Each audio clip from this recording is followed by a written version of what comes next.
Dans cette vidéo, je viens te suggérer 3 questions à te poser pour mieux préparer ton année 2026.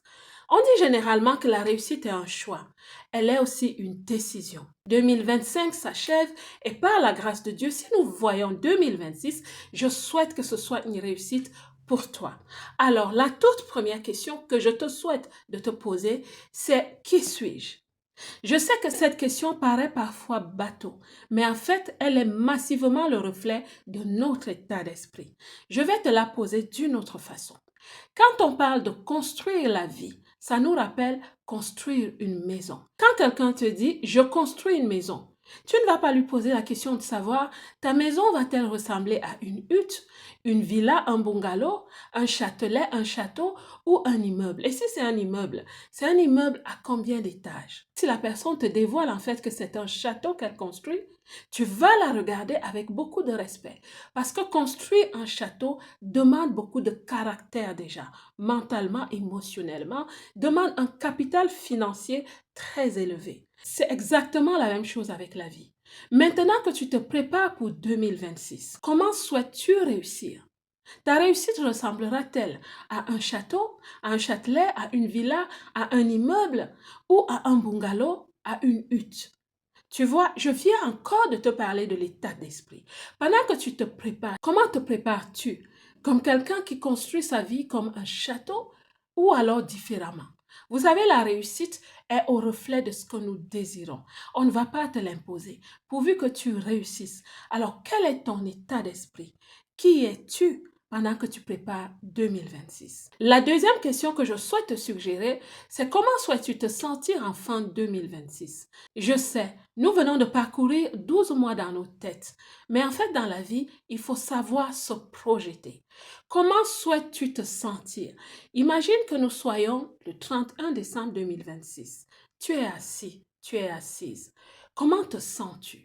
Quel est le sentiment que tu souhaites vraiment intrinsèquement ressentir?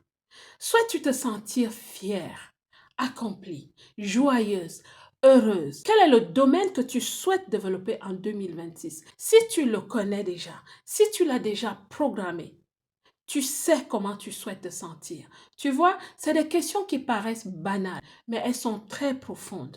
Comment souhaites-tu te sentir? Alors, ça ne va pas être des réponses comme « je suis contente, j'ai inscrit mes enfants à cette école que je souhaitais pour eux » ou alors « j'ai un second job ». Non, ça va être vraiment une réponse où « je me sens bien ». Je me sens heureuse, accomplie. Nonobstant ce qui s'est passé, ce que tu as réalisé, c'est ce sentiment que je souhaite que tu commences à développer. Parce qu'il va aussi te conduire. Ce sera un phare d'espérance pour toi. La troisième question que je souhaite que tu te poses, c'est comment vais-je réaliser tout cela? Quel est l'ascenseur que je vais utiliser pour réaliser cet objectif, ces objectifs? Alors, entre nous, quel est l'ascenseur que tu te projettes d'utiliser? Pour certaines personnes, ce sera de décrocher un diplôme.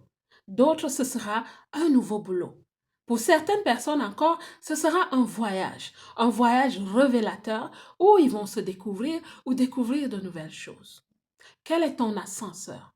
C'est important que tu le saches parce que la réussite, en fait, ne se fait pas de façon hasardeuse.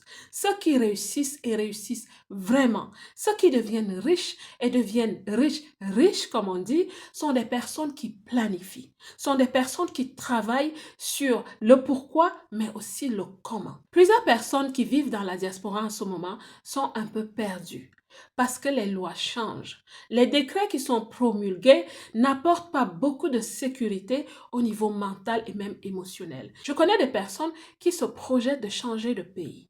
Mais ce que je vais te dire dans cette vidéo, regarde cette affiche.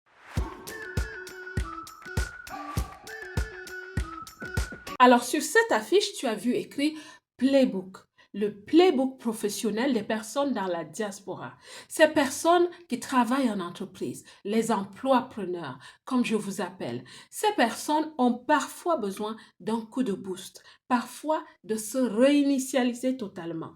Énormément de personnes dans la diaspora ont du mal à se hisser au niveau professionnel. Avec cette formation, parce que c'est une formation, nous commençons avec un test de personnalité. C'est important pour toi de savoir comment est-ce que tu commences.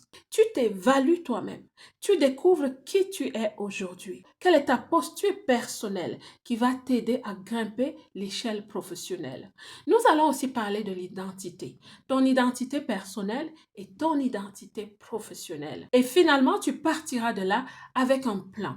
Une planification professionnelle sur 3 ans où tu sauras exactement ce que tu souhaites réaliser dans ces 3 ans. Quel salaire tu souhaites gagner? Où est-ce que tu souhaites travailler? Savez-vous qu'il y a des emplois qui te permettent de trouver ta porte vers l'entrepreneuriat? Mais tu dois d'abord devenir entreprenante en entreprise. Pendant cette formation, je te parle de tout cela. Il est temps qu'on sorte des petits boulots. Parce que les lois, les décrets deviennent corsés pour la vie à l'étranger. Il faut élever le niveau. Faut pas jeter l'éponge. Faut pas fuir.